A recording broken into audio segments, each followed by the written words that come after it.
being able to,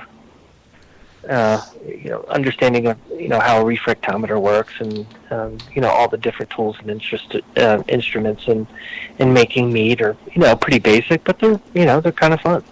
Time and temperature is always very important, and, pH and alkalinity and all that chemistry stuff is on a pretty basic level, but you can really screw it up too if you don't know your chemistry. Yeah, well, that's very true. And I mean, food is really just a collection of chemicals when you get right down to the very, very basics in any case. And you see that a lot in mead too. I mean, that's one of the big arguments that goes on more on social media than anywhere else these days is the whole the chemistry of mead thing. There's the pitch and wait crowd that just say, I'm just going to put this in here and throw some acid blend and some yeast on top of it and wait until it's done. And then there's the yes but science people who are more about,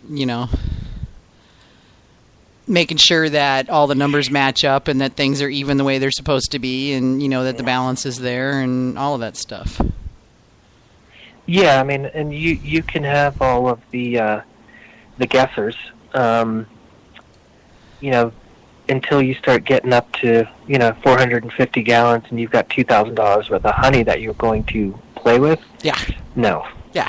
You don't want to screw around. And that's where you've got to do. Yeah, you got to do your testing, and I enjoy the process of, testing in a bottle. Graduating to a carboy and then going up to 15 gallons, and you just can't start multiplying. You've got factors that can really just completely change everything. You start with that much volume, and you start generating heat, and that can kill your yeast, and so on and so forth. So I do like the science of it, but I also really enjoy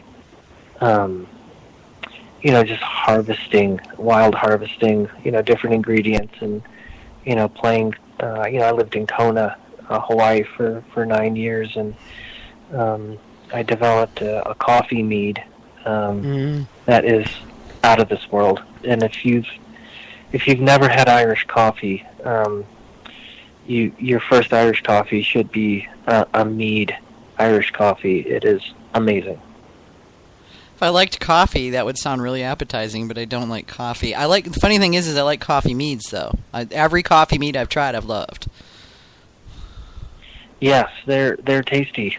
They are, yeah. Yeah, they are. And I noticed there's no coffee mead in your current mead lineup.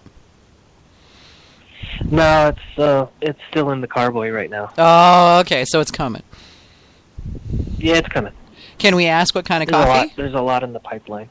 Ah, okay. Well, of course it's called a coffee. Oh, well, okay, I guess that makes sense. Wasn't sure. You never know. Yeah. Well, we sell a lot of coffee at the Beestro, so we get good fresh coffee, and we do our own grinding, so good fresh beans. Nice. So, what else have you got in the pipeline? Well, that you can talk about. Yeah, just some of the different fruit meads. Dara had started making cider a couple of years ago, and he had developed a brand called Enchanted Sunset Cider. Yep, he told me about that. And it just was a cider that I thought needed a lot of work, and didn't really see the financial gain from competing, with, a production space for, bringing in another item online that was totally different. So I ixnayed the cider brand, just completely dissolved it, and I started a cider company called Cellar Cider Works, and that kind of goes in line with the Taproom. Is called the Cellar, and I don't know if you're familiar with a brand of cider called Angry Orchard. Yes, Ask Mike Fall at Rabbit's Foot about Angry Orchard, and then sit down and be prepared to listen to a rant.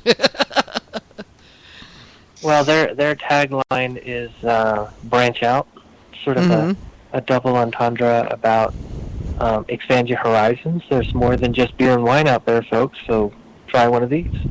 And I enjoy branding, I enjoy marketing, and, say what you will about Angry Orchard, but if someone were to give you the keys to the castle to Enchanted Sunset Cider or Angry Orchard, I would imagine you would. I'd take Angry Orchard and then I'd take Angry Orchard and then I'd make real cider instead of that cider-like substance that they claim to make. Yeah, that's exactly right. Yeah, you can do a lot of things once you have whatever it takes to be successful in the business world, and that's time and money. But you can do it without time, and you can do it without money. You got to have the time, but you can do it without money. It just takes time, more time. Lots of time. Yeah, lots and lots of time. And the less money you have, the more time it takes, definitely. But that's right. But you can do. I mean, I know any number of meaderies who started out on a wing and a prayer, and they just had a really good idea, and were smart enough to listen to people who knew more than they did about business, and because a lot of meadery owners are great mead makers, passionate, great mead makers who make fantastic meads, but may not have ever owned a business before. And it's not like something you can leave an engineering job or an IT job or a cubicle farm and or a middle management job and then go into entrepreneurship and then be able to land on your feet. I mean, shoot, it took me years to get it right, and it took, and there's still things I'm learning. And I've been in business for myself for 20 years now.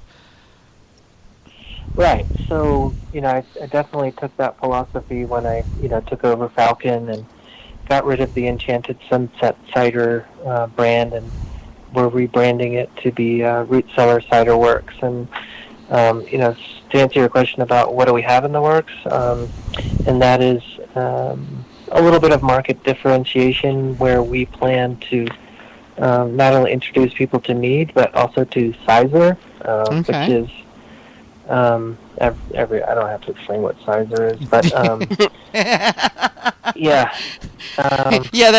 we're a little ahead of your of the customers who come in who've never seen the stuff before, but right. And so one of the other things I'm working on is with all these fruit meads that we do with Falcon, we're looking to identify with the millennials and what their habits are like, and they like to pick up a 6-pack and go and enjoy it, whether it's a microbrew or a hard cider. They like the can.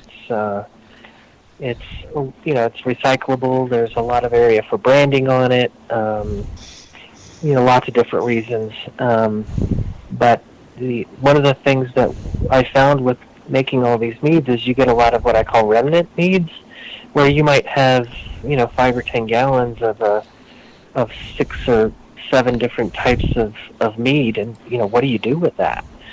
Well, I've decided that I'm going to make something similar to a punch, and because we have the name Falcon, we're calling this mead in a can that is slightly carbonated, Falcon Punch. And Falcon Punch is derived from a very popular video game character called Captain Falcon, who's created this, maneuver you call it, where he pulls his hand back and his fist turns into a flying falcon and punches you in the head. You go flying back. But it's part of the zeitgeist.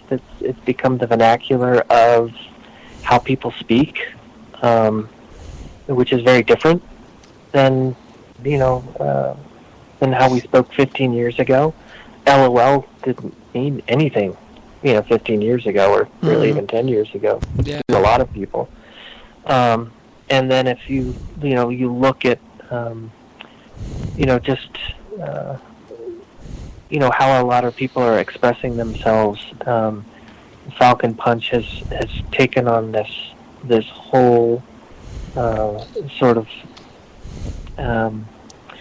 what's the word I'm looking for? But it's type of a phenomena, I guess, where people are speaking in things in ways like movie snippets, popular movies, or I say cartoon characters, but animated characters, something on TV, or something that's not even on TV, like this video game, for instance, that you talk to anyone under 30 and you're like, Captain Falcon, they're like, Falcon Punch, that's the first thing out of their mouth. Doesn't matter who it is. So that's one of the things I'm working on is Falcon Punch, and also Root Cellar Cider Works, where New Mexico has a really hard time getting consistent apple sources. A lot of hail, a lot of frost, mudslides, forest fires, all kinds of nasty drought. Like, it's tough. One thing we can grow really well here is carrots and beets. So 9 months out of the year when you go to the farmer's market, you've got your potatoes, onions, carrots, and beets that are just in these massive piles, and as the year goes on, the price goes down, but it actually shouldn't. Beets and carrots are actually better when you cold store them for a while, and that starch convert to sugar, and you can convert that sugar into alcohol. So when the new crops are coming in, you've got all these leftover carrots and beets. They're cheap, they're sweet, and we're getting ready to buy, truckloads of this stuff and juice it and immediately ferment it with honey and make these root vegetable meads, these carrot and beet meads. And also ciders and things like that. So that's one of the things I'm working on, and a new brand for Falcon.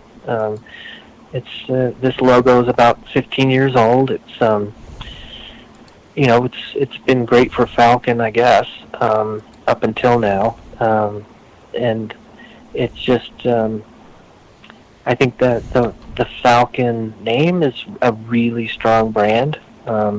Anything nature-based, I love it, and like the bee, it has wings and flies around, so I love it even more. And I just I remember a really bad I think they're called nighttime soap opera back in the 80s when you had Dallas and Dynasty, and there was one called Falcon Crest.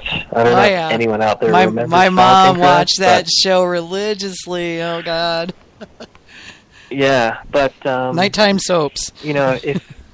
Nighttime soap opera, right? If you look at Falcon Crest was all about a vineyard, and if you look at their logo on their wine, it's a little bit busy, but it's actually very classic, very sort of old world, and we'd like to go more in that direction of clean, classic, not too many colors. No photographs, and just have a nice clean logo that looks a little more, I guess, refined, you might say. And a lot of people you don't have to put as much stuff on things anymore. You can keep it cleaner, because if people want to know more about it, they'll look it up. They'll look it up right there on the spot, whether it has a QR code on it, or you just Google it, or talking to your phone and say, well, just putting your website link. Your website link, has so much more information than you could fit on the label. Yeah. Right, and that's where, finding, even down in our tap room, putting a QR code on our menu, so that people can use their phone to see what we have and don't have, and what might sound special, and hey, there's a 2-for-1 deal, or there's a happy hour price here, or whatever. Or there's a coupon this week, or whatever, yeah. Right, and that way we don't have to have these obnoxious screens everywhere with some blood sport or NASCAR or something that 99% of the people